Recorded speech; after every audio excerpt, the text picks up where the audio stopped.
नमस्ते। आप सभी का हमारे YouTube चैनल पर बहुत बहुत स्वागत है। आज मैं आप सभी को मित्रता दिवस पर एक बहुत ही सुंदर कथा सुनाती हूँ। ये कहानी कृष्ण और सुदामा जी की है। तो आप सभी अपने अपने प्रियजनों को ये वीडियो अवश्य शेयर कर दीजिए और इस वीडियो को एंड तक ज़रूर देखिए। सुदामा श्री कृष्ण के बचपन के मित्र थे। ऐसा माना जाता है कि सुदामा ने कृष्ण से मिलने और उनके कार्यों में सहभागी बनने के लिए ही पृथ्वी पर जन्म लिया था। उन्हें भगवान विष्णु का सच्चा भक्त भी माना जाता है। सुदामा और कृष्ण की कहानी प्रेम और मित्रता के बारे में है, जिसमें एक सीख भी है। सुदामा एक गरीब परिवार में पैदा हुए थे, दूसरी ओर कृष्ण एक राजसी परिवार से थे। फिर भी उनकी स्थिति का अंतर उनकी सच्ची मित्रता या बंधन में बाधा नहीं बना सका। सुदामा और कृष्ण दोनों अभिन्न थे। आज भी उनकी एकता धरती पर सच्ची मित्रता की एक मिसाल है। यही कारण है कि मित्रता दिवस के पावन अवसर पर उन्हें अक्सर याद किया जाता है।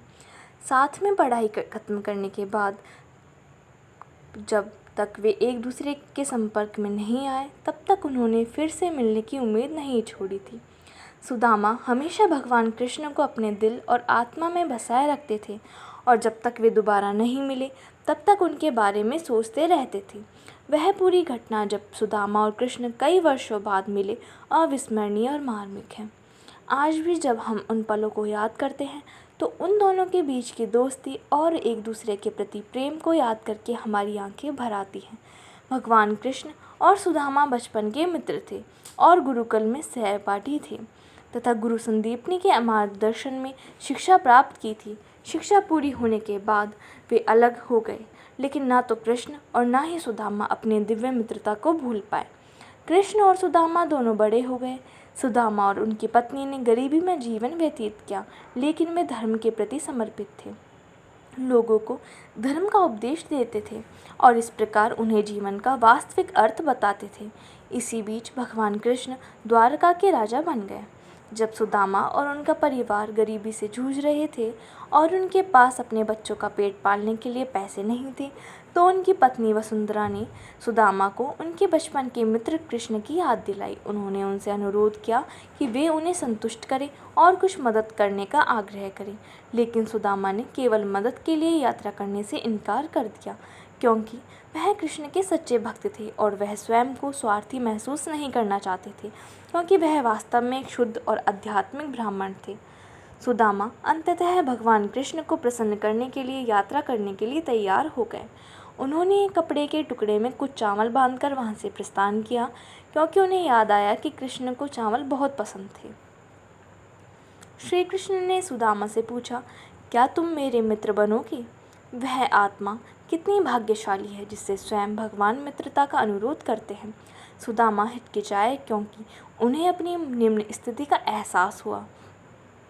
उसने कहा, लेकिन मैं एक गरीब ब्राह्मण हूँ और आप एक राजा हैं। हम कभी दोस्त कैसे हो सकते हैं? दोस्त ज़रूरत के समय एक दूसरे की मदद करते हैं, लेकिन मैं आपको कुछ नहीं दे सकता। श्री कृष्ण ने कहा, बस मुझे वादा करो कि चाहे कुछ भी हो जाए, हम हमेशा दोस्त रहेंगे। मैं तुम्हारा मित्र होने के नाते यह प्रस्ताव रखता हूँ। मैं तुमसे कभी ऐसी चीज़ नहीं मांगूंगा जो तुम मुझे नहीं दे सकते। यह सुनकर सुदामा ने श्री कृष्ण की मित्रता का प्रस्ताव स्वीकार कर लिया। द्वारका नरेश के महल में पहुंचकर सुदामा ने द्वारपालों से भगवान कृष्ण को प्रसन्न करने के लिए उन्हें अंदर जाने की अनुमति मांगी। उन्होंने यह भी कहा कि कृष्ण उनके बचपन के मित्र हैं। द्वारपाल भी उसके साथ पागलों जैसा व्यवहार कर रहे थे, क्योंकि उसकी हालत इतनी खराब थी कि उसके कपड़े फटे हुए थे। फिर भी उसने द्वारपालों से कृष्ण के आगमन की सूचना देने का अनुरोध किया। कई बार अनुरोध करने के बाद द्वारपालों ने कृष्ण से सुदामा के बारे में पूछने का निश्चय किया। रक्षक ने कृष्ण को सुदामा के द्वार पर आने की सूचना दी। भगवान कृष्ण सब कुछ छोड़कर द्वार की ओर दौड़े, क्योंकि वे अपने मित्र सुदामा से मिलने के लिए उत्सुक थे। कृष्ण अपने पुराने मित्र को पाकर बहुत प्रसन्न हुए।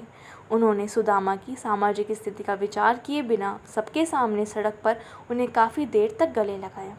यहाँ तक सभी इस बात से हैरान थे कि बेचारा ब्राह्मण द्वारका के राजा भगवान कृष्ण का मित्र था, जिसने इस धरती पर मित्रता शब्द की नई नींव रखी। सुदामा वहाँ से वापस लौटना चाहते थे, क्योंकि वे नहीं चाहते थे कि कृष्ण उनके कारण सबके सामने अपमानित हो। फिर भी कृष्ण ने उन्हें रोक लिया और अपने पहरेदारों से सुदामा का अपने महल में स्वागत करने को कहा। कृष्ण ने बड़े प्रेम से सुदामा का स्वागत पुष्प वर्षा से किया। उन्होंने सुदामा के चरणों को अपने हाथों से धोकर उन्हें ईश्वरीय कृपा प्रदान की। कृष्ण ने अपनी दासियों से कहा कि वे सुदामा के सभी फटे हुए कपड़े उतार दें और उन्हें शाही कपड़े पहना दें, ताकि वह अधिक आराम महसूस कर सकें। और सुदामा अपने मित्र कृष्ण द्वारा इस तरह के अप्रत्याशित शाही व्यवहार को देखकर रो रहे थे। तब कृष्ण ने अपनी दासियों द्वारा परोसे गए सुदामा को भोजन परोसा। फिर कृष्ण ने सुदामा को भोजन परोसा और सुदामा अपने मित्र कृष्ण द्वारा इस तरह के अप्रत्याशित शाही व्यवहार को देखकर रो रहे थे। भोजन के बाद कृष्ण और सुदामा आराम कर रहे थे और अपने पुराने दिनों की बातें कर रहे थे। कृष्ण ने देखा कि सुदामा उनसे कुछ छिपा रहे थे। उन्होंने धीरे से पूछा, और मुझे लग रहा है कि भाभी जी ने मेरे लिए कोई उपहार भेजा है। मुझे लग रहा है कि यह मेरे लिए कोई स्वादिष्ट व्यंजन है। उन्होंने सुदामा से उपहार निकालने को कहा। सुदामा ने उसे छुपा दिया, क्योंकि उन्हें लगा कि द्वारका के राजा के लिए यह छोटा सा उपहार कुछ भी नहीं है। लेकिन कृष्ण ने उपहार को धीरे से स्वीकार कर लिया, जो कपड़े के एक टुकड़े से बंधे कुछ चावल थे। और कृष्ण ने उपहार के लिए बहुत प्रशंसा भी की कि यह उपहार उनके जीवन में अब तक का सबसे अच्छा उपहार था, और इसे खाना शुरू कर दिया और चावल को अपनी पत्नी रुक्मणी, जो कि देवी लक्ष्मी जी का अवतार है, उनके साथ भी साझा किया। कुछ घंटों बाद सुदामा जी ने अपने घर लौटने का निश्चय किया। जाने से पहले कृष्ण जी ने पुरानी यादें ताज़ा करते हुए कहा कि मैं सुदामा से मिलने का कारण पूछना ही भूल गया। उन्होंने धीरे से पूछा, द्वारका जाने का क्या औचित्य था? सुदामा ने सारा तनाव भुलाकर धीरे से उत्तर दिया। उन्होंने उन्हें संतुष्ट करने का हवाला दिया। उनकी उनसे कोई मांग नहीं है। सुदामा कृष्ण के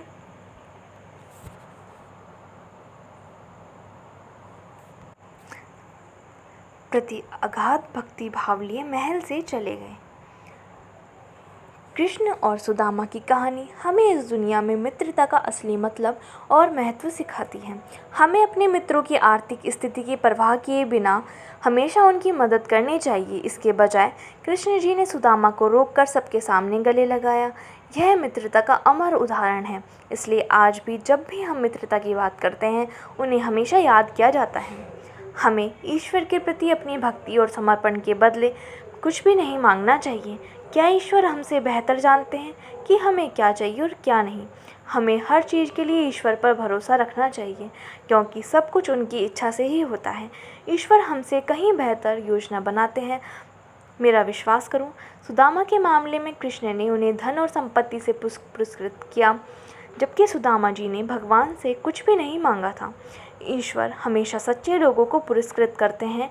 आप सोच रहे होंगे कि कृष्ण ने सुदामा को सिर्फ इसलिए पुरस्कृत किया क्योंकि वह उनके बचपन के मित्र थे, लेकिन यह सच नहीं है। कृष्ण ने उन्हें इसलिए पुरस्कृत किया क्योंकि सुदामा जी ने जीवन भर अध्यात्म के मार्ग पर चलते हुए कई लोगों को धार्मिक कर्तव्यों की शिक्षा दी थी। कृष्ण जी ने उन्हें सिर्फ इसलिए पुरस्कृत किया क्योंकि वह एक अच्छे इंसान थे और ईश्वर चाहते थे कि वह और अधिक ऊर्जा और उत्साह के साथ इस आध्यात्मिक मार्ग पर चलते रहें। यही कृष्ण जी और सुदामा जी के वादे की खूबसूरती थी। धन्यवाद। इस वीडियो में बस इतना ही। तो प्लीज़ हमारी वीडियोस को लाइक कीजिए, शेयर कीजिए और हमारे चैनल को सब्सक्राइब कर लीजिए।